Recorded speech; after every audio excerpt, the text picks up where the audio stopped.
श्री ज्ञानदेव तुकाराम.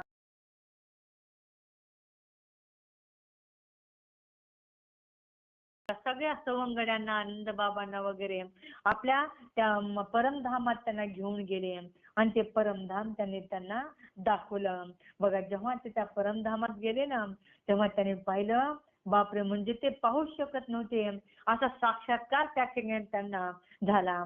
आणि बघा, ज्या ठिकाणी म्हणजे जसं की आपण पाहिलं की आपण पुढे पाहणार आहोत की अक्रूर जेव्हा म्हणजे भगवंतांना न्यायला येतात, तर तेव्हा ते पाण्यामध्ये जे आंघोळ करतात जाताना, तर ते पाण्यामध्ये जसं रूप दाखवलं होतं भगवंतांनी अक्रूराला, तर त्याचप्रमाणे यांनाही आपलं परमधाम त्यांनी दाखवलं आहे, दर्शन घडवलं त्यांना.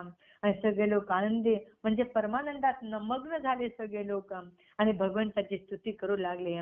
हे पण म्हणजे आणि ज्या ठिकाणी जाते ना भगवान परमधामामध्ये, त्या ठिकाणी पाहिले की सगळे देव सगळे भगवंताची स्तुती करत होते. हे दृश्य पाहून त्या सगळ्यांना सुद्धा खूप आश्चर्य वाटलं आहे. आणि आता बघा, पुढे शरद ऋतू आला. शरद ऋतूमध्ये आता ती पौर्णिमेची रात्र होती. सगळीकडे मोगऱ्याच्या फुलाचा सुगंध पसरलेला होता. आणि हे पाहून म्हणजे भगवंताने सुद्धा आपल्या योगमायेचा आश्रय घेतला. आणि आता भगवंताने म्हणजे शब्द दिला होता गोपींना की आता म्हणजे रासक्रीडा करण्यासाठी बघा संकल्प आता पूर्ण करण्याची वेळ आलेली होती. बघा, त्याच वेळी म्हणजे जसं की आपण पाहतो की आता फार दिवसाने आपला प्रियतम भेटणार आहे, सगळ्या गोपींना झालं. आणि मग आता त्याच दिवसाची त्या वाट पाहत होत्या. बघा, मग मग मग काय केलं भगवंताने. बघा, भगवंत त्या ठिकाणी आले आणि भगवंतांनी आपली कमरेला खोचलेली वेणू काढली आणि भगवंत त्या वेणू वाजवण्यास भगवंताने सुरुवात केली. आणि वेणूवर एक मधुर गीत त्यावर भगवंत वाजवू लागलेले होते. आणि बघा, आणि जेव्हा म्हणजे वेणू वाजवायला सुरुवात केली भगवंताने, तर तेव्हा बघा सगळ्या गोपींचं मन अगोदरच भगवंताने जिंकून घेतलेलं होतं. आणि आता तर ते वेणू वाजवू लागले. बघा, ते वेणूचे सूर ऐकताच बघा सगळ्या गोपिकांनी लगेच जिकडे वेणू वाजती ना, लगेच तिकडे धाव घ्यायला सुरुवात केलेली आहे सगळ्या गोपिकांनी. बघा, त्या बासरीचे सूर ऐकले तर कोणती गोपी गायची धार काढत होती, त्यांनी तिचं धार काढायचं तिथंच सोडून दिलं आणि ती निघू लागलेली आहे. कोणती गोपी दूध तापीत होती, ती दूध उतू चाललं सोडून तसंच निघून गेली. बघा, कोणती गोपी लापशी बनवत होती, लापशी बनवता बासरीची धून ऐकू आली की लगेच तिच्या सगळी गोपी निघालेली आहे. बघा, एक गोपी स्वयंपाक करत होती, चुलीवरचं भांडे खाली उतरायचं होतं, परंतु न उतरविताच ती गोपी भगवंताकडे निघालेली आहे. बघा, एक गोपी आपल्या परिवारात जेवायला वाढत होती. बघा, अनेक गोपी होत्या जेवायला वाढत होत्या, परंतु जेव्हा बासरीचे सूर कानी पडले तेव्हा ते वाढण्याचं काम त्यांनी सोडलं आणि त्या कृष्णाकडे निघालेली आहे. त्या काही गोपी आपल्या बालकांना दूध पाजत होत्या.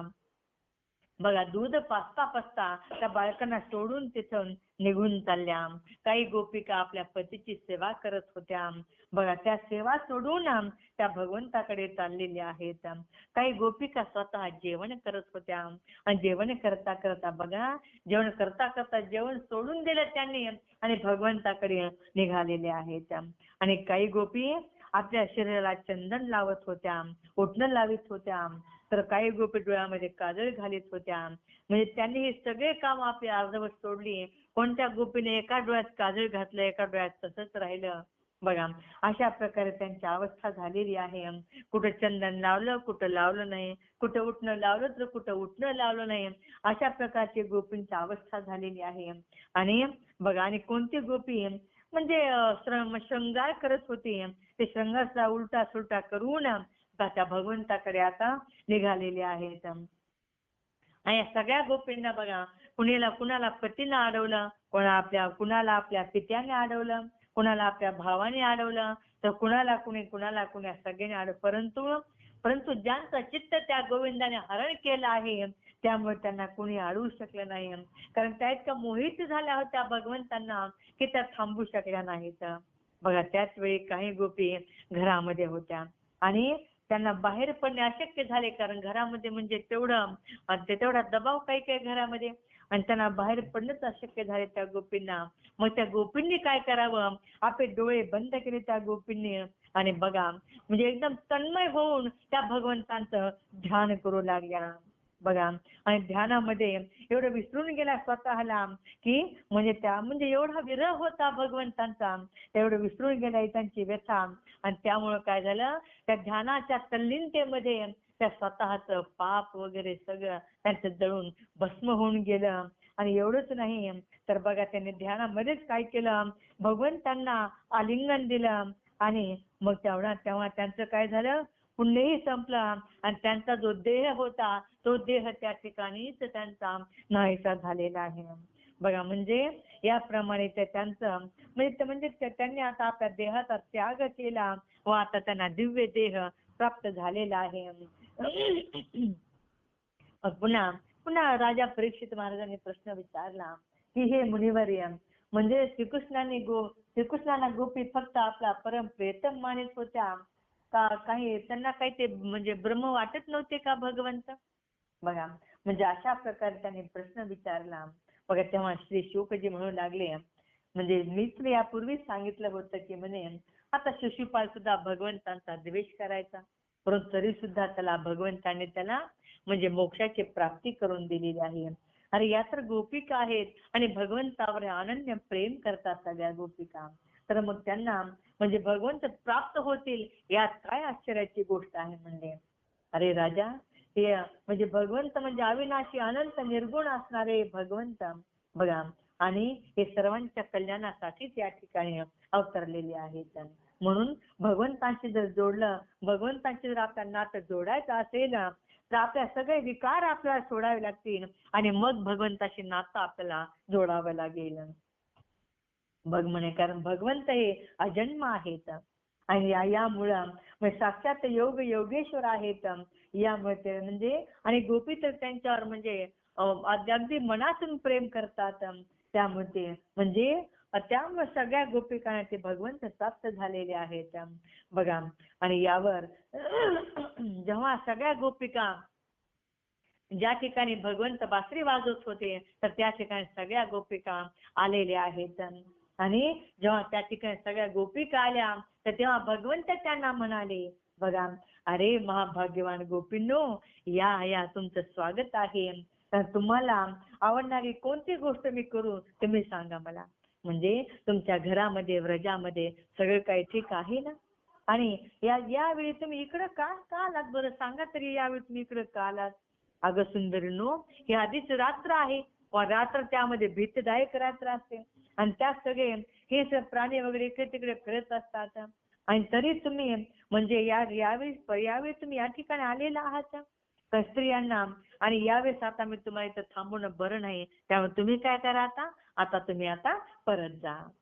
बघा, कारण तुमचे पती पुत्र वडील वगैरे तुम्हाला शोधत असतील, आणि त्यांना तुम्ही घाबरून सोडू नका. बघा, त्यामुळे काय करा, तुम्ही आता परत जा या ठिकाणाहून, आणि पाणी उशीर करू नका बरं का जायला, तर आपल्या पतीची सेवा करा. तुमच्या घरातील मग रडत असतील त्यांना दूध पाजा, कोणाची वासरे हंबरत असतील बघा, त्यांना गायजवळ नेऊन त्यांचं दूध काढा. बघा, म्हणजे तुम्ही असं तर कल्याणी गोपींनो, बघा, पतीची बांधवाची सेवा सोडून तुम्ही या ठिकाणी आलेला आहात, हे का स्त्रियांचा श्रेष्ठ धर्म आहे का म्हणे.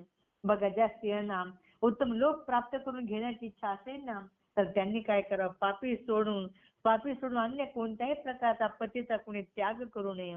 मग तो वाईट स्वभावाचा का असेना, भाग्यहीन वृद्ध मूर्ख कसा का असेना तो पती आहे. आणि कुणी स्त्रियाने तर बघा परपुरुषाकडे जाणे तर अत्यंत निंदनीय कार्य आहे. बघा, मग तुम्हाला नरकामध्ये जायचं आहे का? अगं गोपींनो, माझ्या लीला काय किंवा माझे गुण काय या श्रवणाने किंवा त्याचे कीर्तनाने तुम्ही म्हणजे माझ्याजवळ म्हणजे तुम्ही आज आलेला आहात, तर तुम्ही काय करा, तुम्ही आता घरी परत जा. बघा, असं सगळ्या गोपींना भगवंत म्हणू लागले. ते शुकजी पुढे सांगू लागलेले आहेत की आता भगवान श्रीकृष्णांचे हे बोलणे त्यांनी ऐकले, आणि ते ऐकून तर सगळ्या गोपिका उदास झाल्या. त्यांना असं वाटलं, म्हणजे जेव्हा आपण एवढ्या दिवस आशा ठेवून होतो आता सगळ्या आशा आपल्या धुळीला मिळाल्या आणि आता काय करू, त्यांना अपार चिंता लागली सगळ्या गोपींना. आणि मग त्या शोकाकुल झाल्या गोपिका. आणि एवढ्या शोकाकुल झाले की आता त्यांचा श्वास सुद्धा असा उष्ण श्वास त्यांच्या तोंडा नाकावाटे बाहेर पडायला लागला. त्यांचे ओठ सुकून गेले. त्यांनी माना खाली घातल्या. बघा त्या पायाच्या नखाने त्या जमीन उकळू लागल्या. डोळ्यातून अश्रुधारा सुरू झालेल्या आहेत. बघा त्यावर लावलेले केस म्हणजे केसर वगैरे गळू लागले. काजळ बी खाली येऊ लागले. त्यांच्या तोंडून एवढं दुःख होऊ लागलं, एवढ्या व्याकुळ झाल्या होत्या की तोंडा वाटेत त्यांना शब्दही फुटेना. बघा कृष्णासाठी सगळं म्हणजे भगवंतासाठी गोपीने सर्व काही सोडून दिलेलं होतं, परंतु आता त्याच भगवंतांनी आपल्या परत जायला सांगितलं आहे असं त्यांना ऐकून रडूच कोसळलं सगळ्या गोपिकांना. आणि रडून रडून त्यांचे डोळे लाल झाले आणि त्या आपल्या प्रियतमाला सद्गदित वाणीने आपल्या म्हणू लागल्या. म्हणाला, हे प्रभू आपण असे निष्ठुर बोलू नका, कारण आम्ही सर्व काही सोडून फक्त आपल्या चरणाजवळच आम्ही आलेलो आहोत. तुम्ही स्वतःचा निर्णय घ्यायला स्वतंत्र आहात. तरीही हे प्रभू असा आमचा त्याग करू नका. आम्ही तुमच्यावर प्रेम करत आहोत, तर तुम्ही सुद्धा आमच्यावर प्रेम करा. हे प्रियतमा, धर्माचे मर्म तर तुम्ही जाणतच आहात. आपले पती पुत्र वगैरे त्यांची सेवा करणे हा सधर्म आहे. तुम्ही जर असं म्हणत असाल तर आम्ही तुम्हालाच पती मानतो, मग आम्ही तुमचीच सेवा केली पाहिजे प्रभू. कारण तुम्हीच आमच्यासाठी प्रियतम आत्मा, सर्व काही तुम्हीच आहात आमच्यासाठी. म्हणजे आम्हाला आत्मज्ञानी लोक फक्त ईश्वरावर प्रेम करत असतात.